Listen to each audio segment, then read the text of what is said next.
Well, howdy there, Internet people. It's Belle again. So today, we're going to talk about Trump saying we don't need Canadian trade. As Canada stiffens its resolve, Trump has indicated he believes the U.S. doesn't need anything Canada has to offer. That's not hyperbole. He literally said, quote, "We don't need anything they have," and then specifically mentioned a few industries. Just for context, the U.S. imports more than $400 billion worth of things we apparently don't need from Canada yearly. The three industries he named are worth examining, and then we'll talk about the industry he didn't name. We'll start with lumber.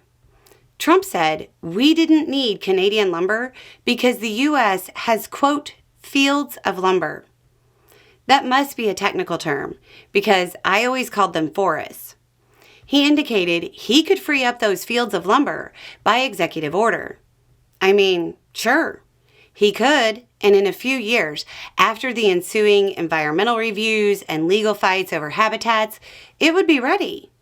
But this is a lot like Trump's drill baby drill mantra not making any sense because we have production. We don't have the right kind of refineries. We have trees in the lumber fields, but we don't have mills. Canada sends us finished lumber, primarily softwood to be specific. I want to say they have about a quarter of the market. We need Canadian lumber. He mentioned milk, which is weird because we don't actually import a lot of Canadian milk. My guess is his briefing said dairy and he made the jump to milk. We import more than $300 million in dairy.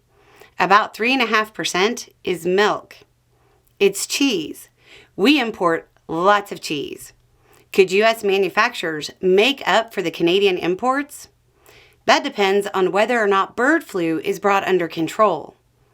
The U.S. could probably ramp up production and keep up with most of the cheese production, but not all.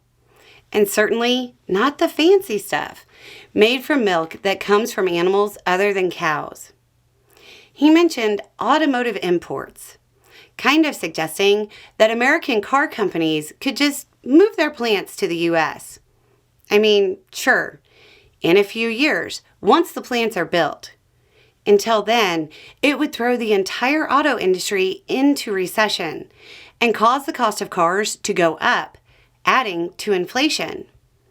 It would destabilize supply chains all over the place, and the American consumer would pay for each break in the chain.